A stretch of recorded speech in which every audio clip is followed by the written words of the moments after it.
오늘 예배를 통해서 또 특별히 본문을 묵상하면서 우리가 무엇을 위해 사는가 제목으로 말씀 전하도록 하겠습니다. 모든 사람은 무엇인가에 의해서 이끌려 살아갑니다. 목적을 이끄는 삶에 보면 그것을 크게 5가지로 설명을 합니다. 많은 사람은 죄의식 속에 끌려서 살아갑니다. 즉 과거의 어떤 죄로 인해서 자책하고 정죄하고 그 스스로의 어떤 억압 속에서 그 속에 갇혀서 살아가게 되죠. 또 어떤 사람들은 원한과 분노에 의해서 살아갑니다. 그 또한 과거의 삶에 얽매였다고 할 수 있습니다. 또 어떤 이들은 두려움에 사로잡혀서 살아가기도 하고, 어떤 사람은 물질에 의해서 이끌려 살아가기도 하고, 또 어떤 사람은 다른 사람의 인정을 받고 싶어서 부모님의 인정을 받고 싶고, 남편의 인정을, 아내의 인정을, 심지어는 자식의 인정을 받고 싶어서 살아가는 이들도 있습니다. 여러분들은 무엇에 의해서 이끌려 살아가고 있습니까? 물질에 이끌려서 살아갑니까? 어떤 사람은 수십억을 모으고 조기 은퇴를 해서 저 푸른 초원 위에 그림 같은 집을 지어 살고 싶어하는 사람도 있습니다. 일산에 있을 때 SBS 전원마을이라고 있었어요. 신방을 가봤는데 그분이 하시는 말씀, 전원주택에 이제 그 입주를 해서 신방을 받으신가요? 하시는 말씀이, 목사님 딱 1년이 좋습니다. 1년이 지나가니까 처분하고 싶은데 처분도 하지 못하고, 그래서 전원주택에 들어온 것에 대해서 참 후회하시더라고요. 그런 분도 만나봤고, 저마다의 사람들은 삶의 목적에 의해서 이끌려서 살아가고 있습니다. 자기만의 인생 목적이 있죠. 그런데 여러분, 인생의 소망이라고 하는 것은 그 어떤 것보다도 중요합니다. 마치 우리에게 있어서 공기나 아니면 물과 같이 우리 인생에 절대적으로 필요한 것이 소망입니다. 한 의사가 자기에 속해 있는, 자기 돌보고 있는 암 환자들의 추이를 살펴볼 때 병마와 싸워서 이길 수 있는 환자가 누구인가, 또 극복하는 환자가 누구인가, 그것을 살펴보니까 소망을 갖고 있는 환자가 이겨내더라는 것이죠. 분명한 인생의 목적 의식을 통해서 인생의 소망을 갖고 있는 환자들이 병마와 싸워서 이길 수 있었다, 그 결론을 내렸어요. 그 의사뿐만 아니고 제가 이제 사설에 한번 봤을 때 그분이 예수님 믿는지 안 믿는지 모르겠습니다. 그런데 그 한 의사가 인터뷰에서 이렇게 얘기를 해요. 조물주가 인간에게 준 최고의 치료약은 바로 희망이다. 희망의 끈을 놓지 않고 내가 치료받을 수 있다, 이겨낼 수 있다, 이 소망을 갖고 병마와 싸우는 사람이 이겨낸다, 그런 결론을 내렸습니다. 그만큼 인생의 소망은 중요하죠. 그런데 이 소망이 어디에서 기인될까요? 어디에서 나오겠습니까? 분명한 목적 의식에서 나오는 거예요. 인생의 목적이 있어야 소망이 나오는 거예요. 그래서 우리의 인생의 목적은 선해야 됩니다. 선하다, 무엇을 통해서 선할 수 있을까요? 즉 하나님이 기뻐하시는, 하나님께서 원하시는 삶을 살아가고자 할 때에 선한 인생 목적이 나올 수 있고, 그 가운데 바른 소망을 가질 수가 있는 거예요.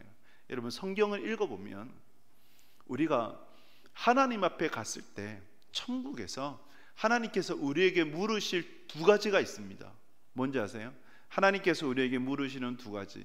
첫째는 예수 그리스도와 함께 너는 무엇을 했느냐, 예수님과 함께 뭘 했느냐, 이 질문을 하실 거고, 또 한 가지는 내가 내게 준 것으로 너는 무엇을 하며 살았느냐, 이것을 물으실 거예요. 첫 번째 질문은 예수님과 함께 뭘 했느냐, 이것은 영생을 결정할 겁니다. 예수님을 믿느냐 믿지 않느냐에 따라서 믿지 않는 자는 심판을 통해 지옥 갈 수밖에 없고, 예수님 믿는 자는 영생을 얻게 되는 것이죠. 그래서 예수님을 믿느냐 믿지 않느냐, 그 질문을 하실 것이고, 그리고 하나님께서 우리에게 주신 은사, 달란트를 통해서 무엇을 하며 살았느냐는 우리가 천국에서의 삶을 결정지을 것이에요. 그러니 여러분, 우리가 하나님 안에서 바른 인생의 목적을 갖고 하나님을 위해 살아가는 그 인생이 복된 인생인 줄 믿습니다. 오늘 본문을 여러분들이 묵상을 하면서 내 인생은 무엇을 따라서 무엇을 위해서 살아가고 있는가를 한번 점검해 보시고 바른 인생의 목적을 재정립하는 복된 시간 될 수 있기를 주님의 이름으로 축복합니다. 오늘 본문이 르우벤, 갓 그리고 므낫세 반지파 두 지파 반이 왜 요단강 동편에 정착하게 되었는지에 관해서 기술을 하고 있습니다. 하나님께서 가나안 땅을 정복을 하실 때에 세우신 원칙이 있으셨어요. 이스라엘 민족 전원의 공동 전쟁, 정복이죠. 공동 정복, 공동 분배, 공동 정착이라는 이스라엘 민족 전체가 전쟁에 참여하고 그리고 땅을 분배받아서 그곳에서 정착해서 살아 제사장 나라 열방을 향해 빛을 비추는 소금이 되어지는 그것을 하나님께서는 원하셨습니다. 그런데 르우벤 자손과 갓 자손들이 모세와 지휘관들에게 나와서 요단강을 건너지 않고 요단강 동편에 지금 시딤에 머물겠다라고 그렇게 요구를 한 것입니다. 르우벤과 갓은 12지파 중에 어떻게 보면 군사력을 보면 가장 강력한 군사력을 가지고 용맹한 지파라고 할 수 있습니다. 르우벤, 갓 그리고 므낫세 반지파의 군사력을 합해보면 10만 명이 돼요. 10만 명의 군사가 훅 빠져간다. 여러분 사기가 저하되겠죠? 내부가 분열이 될 것이고 또 내부 폭동으로까지 번질 수도 있는 거예요. 다른 10지파도 여러분 가나안 요단강을 건너서 가나안 땅을 정복한다 이것이 두려웠어요. 그런데 하나님의 명령이니 그 두려움을 누르고 나아가고 있는 것이죠. 그런데 다른 지파들 10만 명의 군사들이 빠져버린다 그러면 당연히 내부가 분열되지 않겠습니까? 동료가 되지 않겠습니까? 그러니 이것을 모세가 받아들일 수가 없었던 것이에요. 안 된다. 그러면서 38년 전에 가데스 바네아 사건을 상기시키고 너희들이 가데스 바네아 사건을 기억해봐라. 가나안 땅에 들어가야 되는데 못 들어가겠다고 했을 때에 출애굽 1세대는 전부 다 죽게 되었고 열흘 길 만에 들어갈 수 있는 길을 몇 년요? 38년을 방황하면서 이렇게 허송세월을 하지 않았느냐. 그것을 상기시키니까 르우벤과 갓 자손들이 중재안을 내었습니다.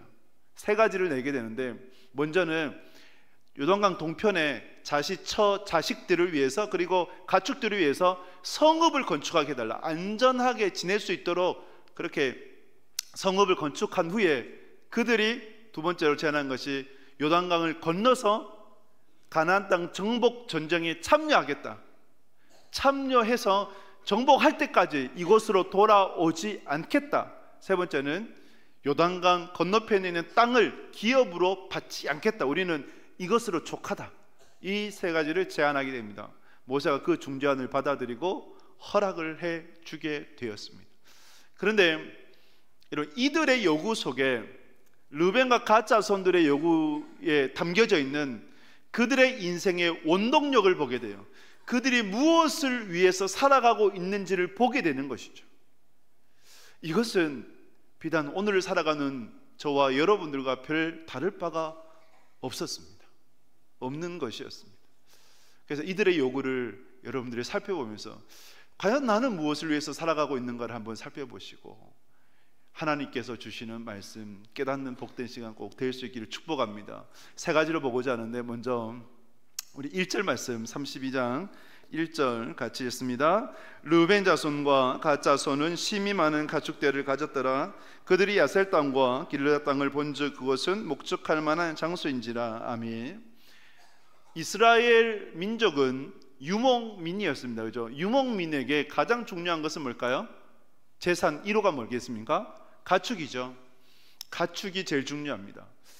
이 르우벤 자손과 갓 자손들에게 있어서 오늘 1절에 보면 심히 많은 가축대를 가졌더라. 그들이 많은 가축대를 소유했어요. 다른 지파들보다 훨씬 더 많이 소유했다. 그 이유가 이들은 용맹한 지파들이었고, 그러니 앞서 있었던 미디안과의 전쟁에서 전리품으로 또 많은 가축들을 소유할 수 있었겠죠. 양과 염소가 앞서 말씀 보면 수십만 마리 이상을 취하게 되었거든요. 그래서 심히 많은 가축대를 갖게 된 거예요. 이들의 관심사는 이 많은 가축대를 어떻게 잘 기를까, 그리고 재산을 증식시킬 수 있을까? 여기에 온통 관심을 가졌습니다. 그래서 봤어요.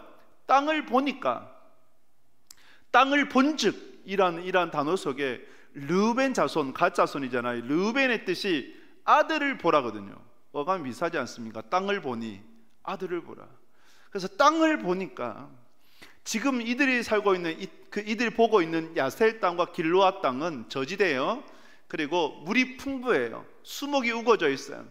올리브와 포도가 넉넉하게 재배되는 곳입니다. 그러니까 얼마나 기름져요.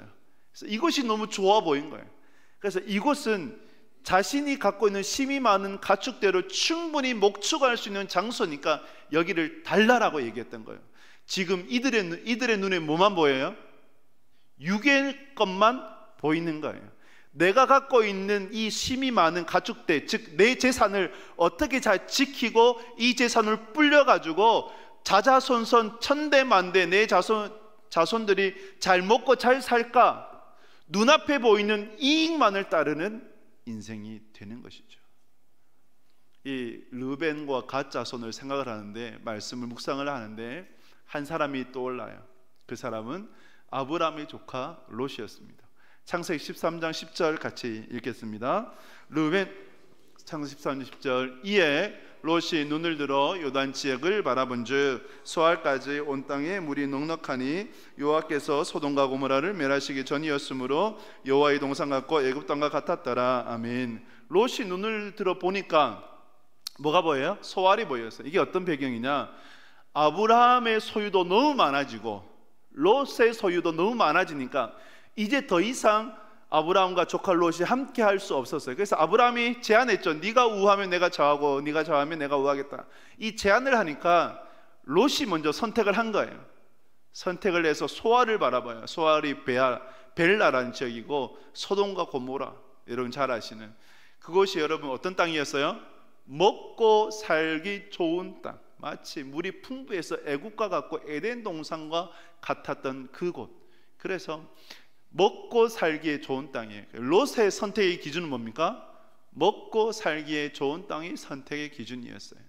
자고로 여러분, 먹고 살기가 넉넉하면, 즉 의식주가 해결되면 인간은 뭐합니까? 또 다른 욕구를 쫓죠. 그죠? 그 대부분이 쾌락을 쫓고 향락을 쫓아서 살아가게 됩니다. 그 옛날 이 시대 때 뭐 한 대략 2000년 전, 2000년, 지금은 한 4000년 전으로 잡으면 될 것 같아요.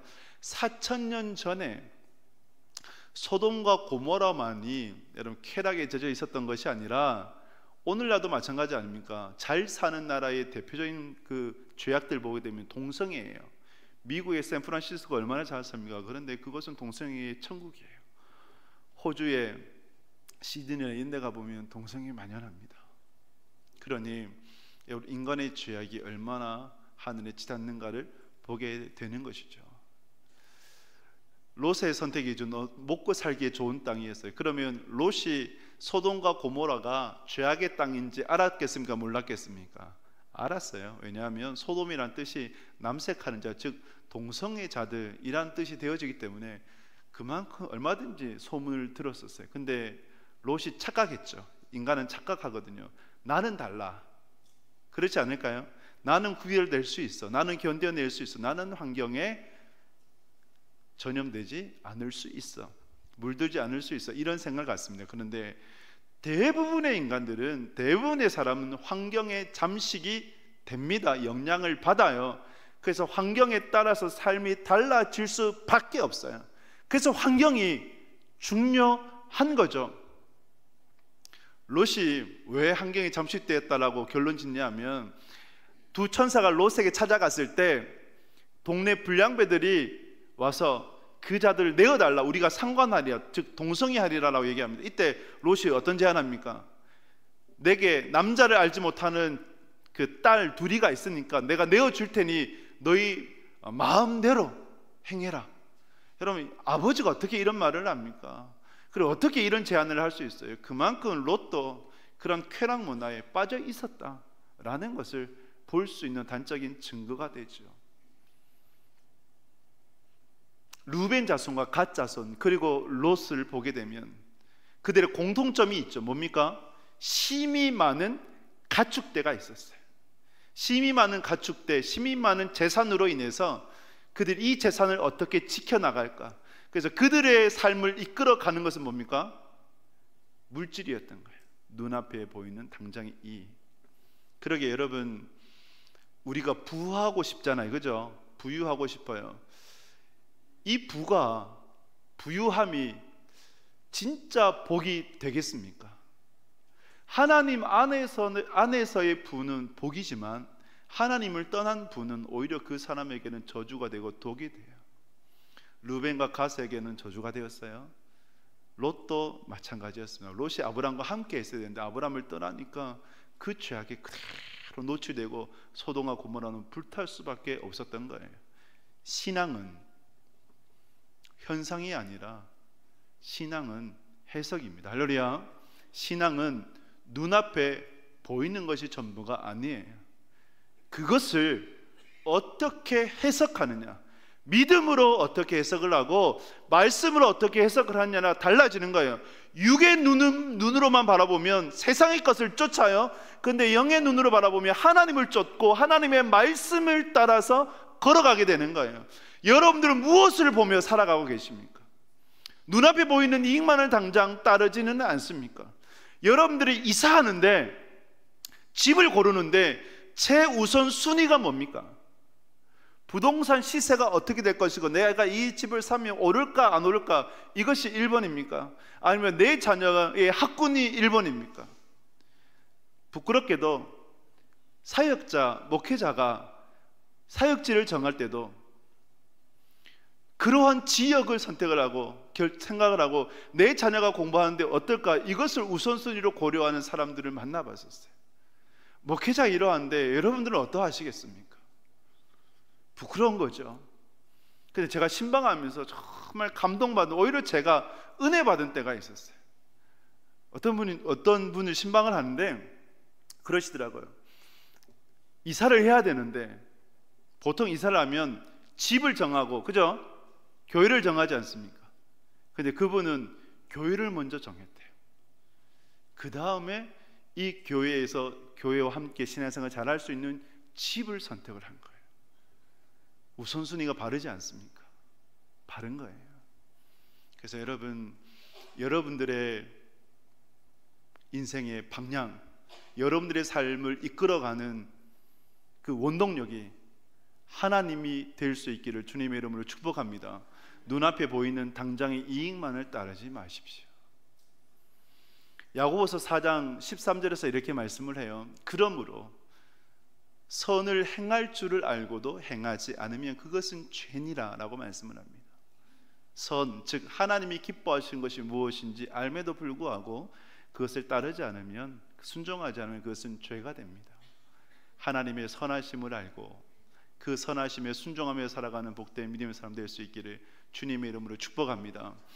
어떤 중소기업을 운영하는 사장님이 계셨어요. 집사님이었는데 그분이 하나님이 기뻐하시는 사업체를 운영하고 싶었어요. 그래서 모델로 이랜드의 박성수 사장을 모델로 삼고 정직한 기업, 세금도 정직하게 내고 또 이제 기업의 모든 것을 정직하게 하고자 노력을 했습니다. 그런데 여러분, 이 기업이 잘 되었을까요? 망했을까요? 쫄딱 망했대요. 쫄딱 망해가지고 있는데, 근데 몇 안 되는 직원 중에 예수님 안 믿는 직원이 있었는데 그 예수님 안 믿는 직원이 이 사장님을 유심히 봤대요. 분명히 이렇게 하나님의 뜻대로 신앙대로 사업을 한다고 했는데 망했다면 하나님을 저주하고 하나님을 떠나야 되는 게 맞는데 오히려 더 하나님을 잘 섬기더래요. 잘 믿고 신앙생활을 더 열심히 하더래요. 여기에 감동받아가지고 저 분명히 뭐가 있다, 저분이 믿는 하나님은 뭐가 있는 분이다, 내가 교회를 다녀봐야겠다. 그래서 교회를 다니기 시작을 했고 예수님을 믿게 되었다는 겁니다. 할렐루야. 믿게 되었대요. 그런데 여러분, 이렇게 정직하게 이렇게 하나님이 기뻐하시는 사업장을 운영하려고 힘쓰는 그에게 하나님께서 은혜 주시겠습니까? 안 주시겠습니까? 은혜 주시죠. 주셔야 공의 하나님 아니에요. 훗날의 시간이 좀 지나서 그 중소기업 사업을 그 사업장 운영하는 분을 만났을 때 그분의 고백, 제 사업이 다시 정상 궤도로 올라왔습니다.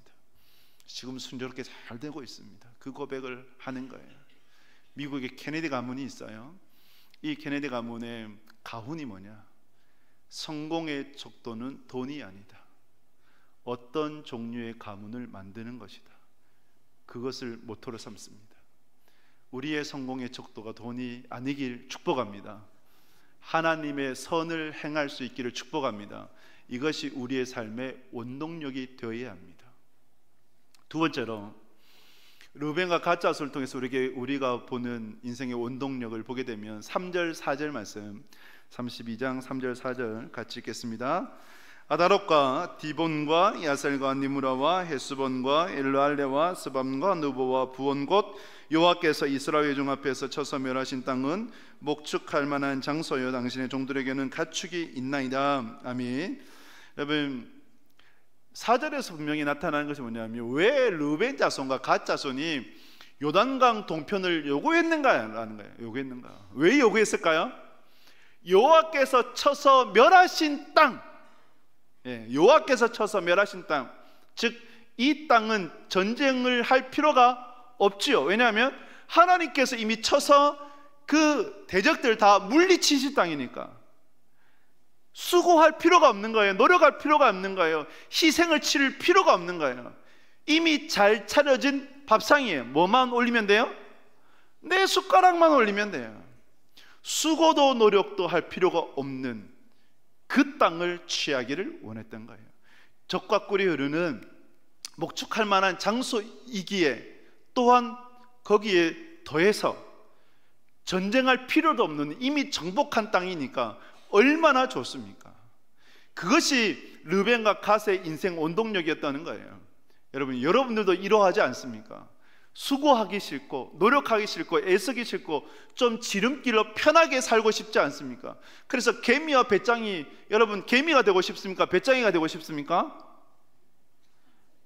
솔직히 배짱이 되고 싶죠. 뭐로 저래 애쓰고 저 땀 흘리면서 삐질삐질 노래나 부르고 그냥 유유자적하면서. 여러분, 직업 순위 1순위가 뭡니까? 요즘 청년들한테, 청소년한테 물어보면 유튜버가 대세고, 왜냐하면 돈을 잘 번다니까. 그 다음이 조물주에 뭡니까? 건물주. 건물주 힘들어요. 안 해봐서 모르지만 어쨌든 하시는 분들이 힘들대요. 왜냐하면 그냥 편하게 쉽게 돈 벌고 싶어서. 그래서 여러분, 신데렐라 백설공주 이것처럼 요즘은 신데렐라 백설공주 넘어서 가지고 아무것도 가져오지 마라, 숟가락도 필요 없다, 당신 한 몸만 오면 된다, 바보 온달과 평강공주 이런 생각을 하고. 그런데 여러분, 바보 온달은 좋을 수 있어요. 근데 평강공주 얼마나 힘들어요. 온달 먹여 살리려면 힘들어요. 신돈키호테 얘기합니다. 신돈키호테 뭔지 아세요? 제가 한번 말씀드렸는데, 신은 뭘까요? 신앙 좋고 돈 많고 키 크고 호 가면 신돈키호테. 테는 뭘까요? 테크닉 좋고. 이런 사람 있어요, 없어요? 없죠. 있어도 여러분들 안 좋아하죠. 이게 제일 큰 거죠. 그래서 여러분, 이런 이상한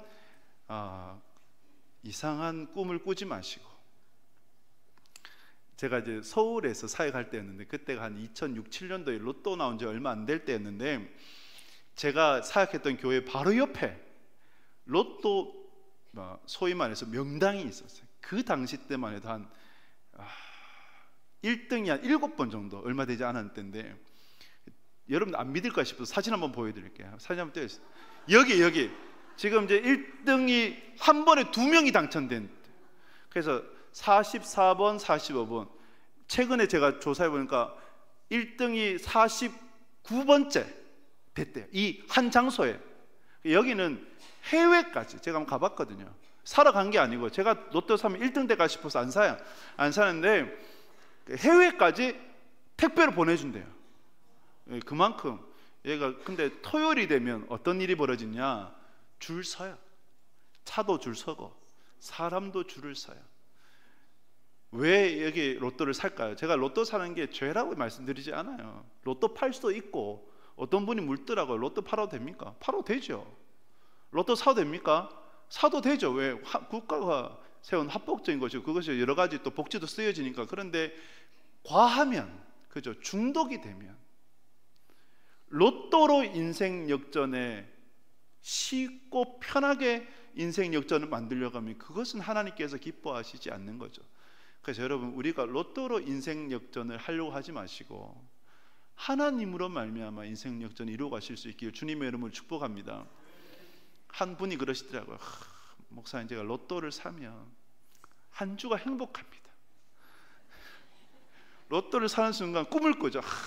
이 1등이 돼가지고 내가 이걸로 뭘 하고 차도 바꾸고 집도 바꾸고 이 생각하니까 행복한 거예요.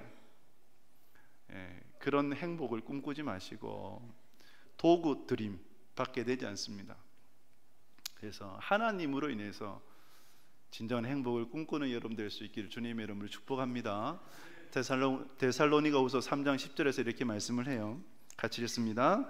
우리가 너희와 함께 있을 때에도 너희에게 명하기를 누구든지 일하기 싫어하거든 먹지도 말게 하라 하였더니 아멘. 누구든지 일하기 싫으면 먹지도 마라. 하나님은 만홀히 여김을 받으시지 않습니다. 심은 대로 거두시는 분이세요.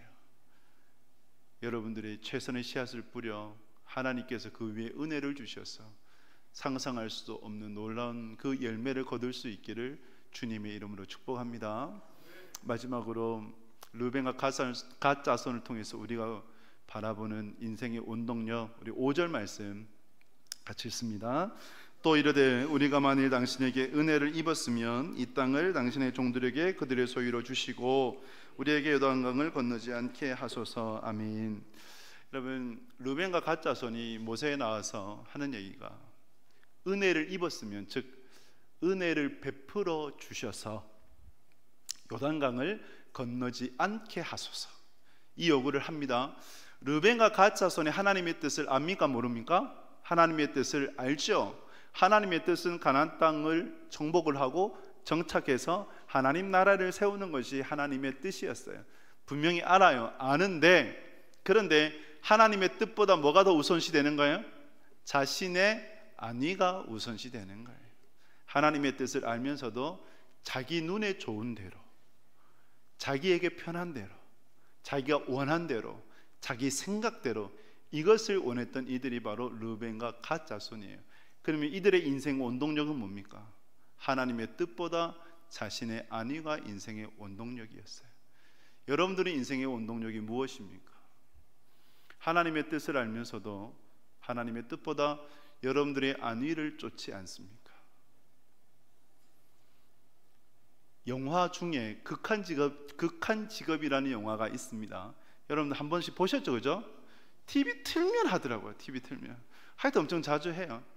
그 내용이 얼추 이렇죠. 마약반 형사 그 팀이 있는데 실적이 없었고, 그러다가 어쨌든 이제 국제 마약 조직의 정황을 포착을 하게 되고 위장 취업, 위장 창업을 통해서 잠복 수사를 진행을 하게 됩니다.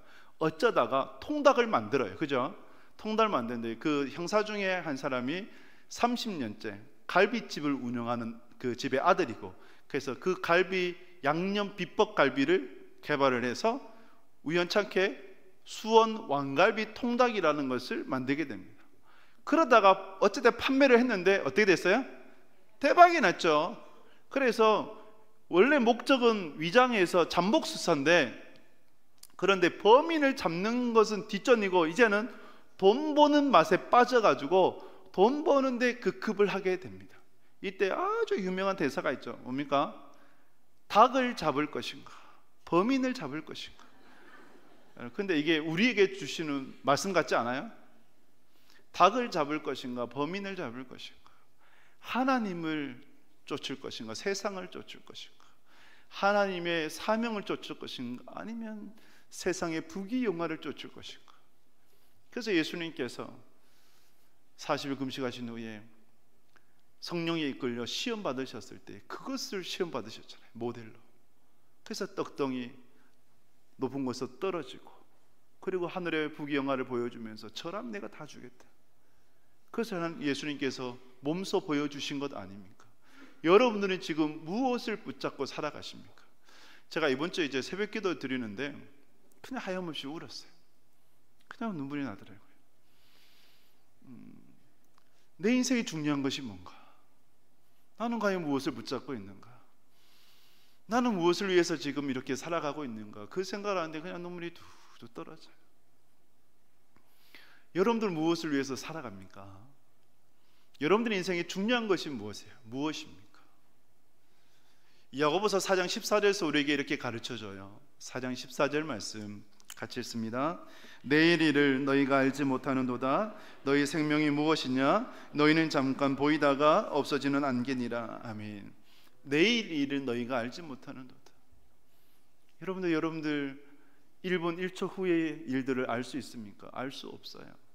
제가 어제 토요일에 운전을 하는데 제 앞에 있는 차, 바로 앞에 있는 차가 이제 그 외제차였는데 어떤 어르신이 그 신호가 끝났는데 그 파란불에서 빨간불로 바뀌었는데 자전거 타고 슉 지나가시더라고.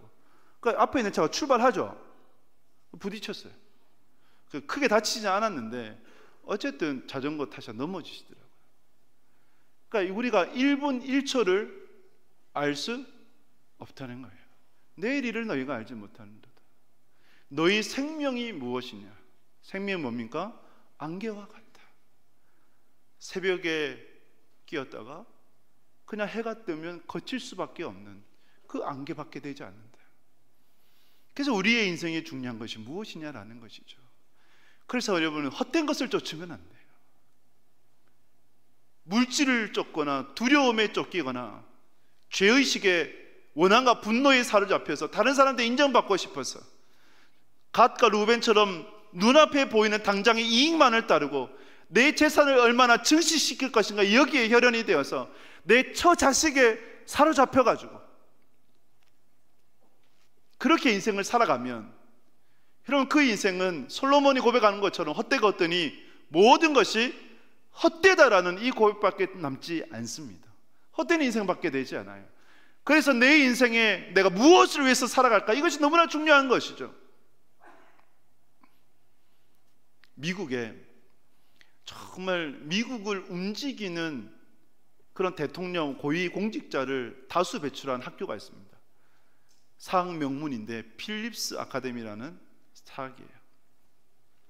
필립스 아카데미 출신의 이제 명문의사들이 얼마나 되냐면 그 미국의 임명사전 가운데 35명 중에 1명꼴로 그 학교 출신이라고 합니다. 보딩스쿨이죠. 기숙학교인데 굉장히 유명한 학교입니다. 왜 그런 학교가 세워질 수 있었는가? 근데 그 학교의 교훈이라고 할까요?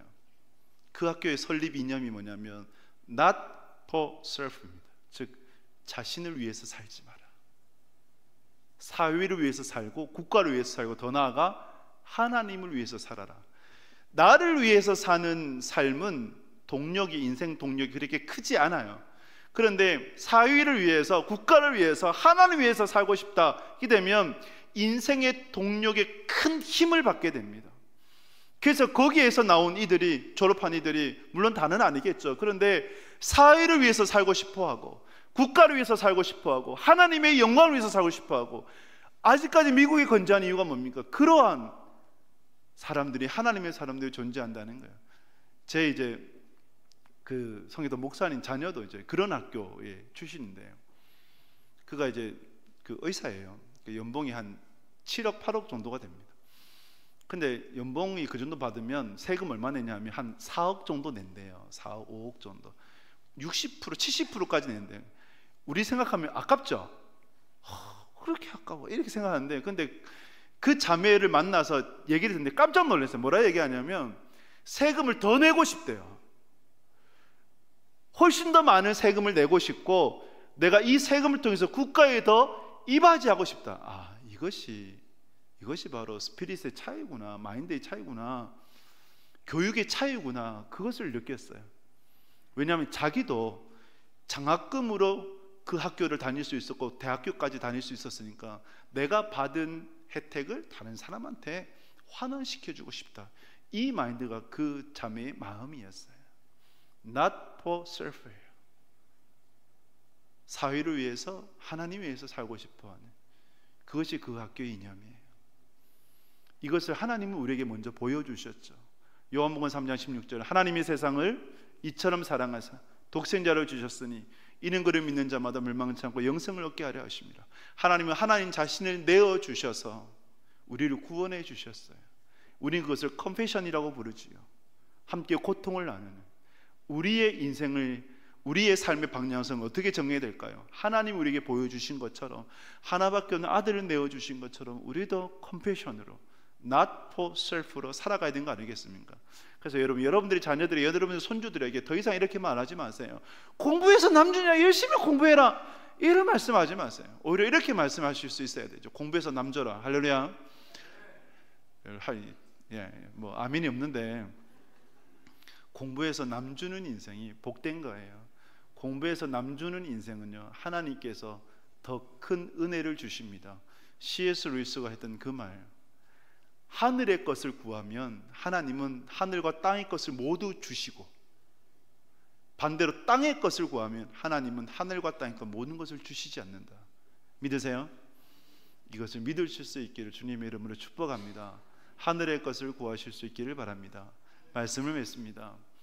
우리의 인생을 하나님의 모자이크로 비유합니다. 하나님께서 밑그림을 다 그려놓으셨어요. 모자이크 하나하나를 조각조각을 떼놨어요.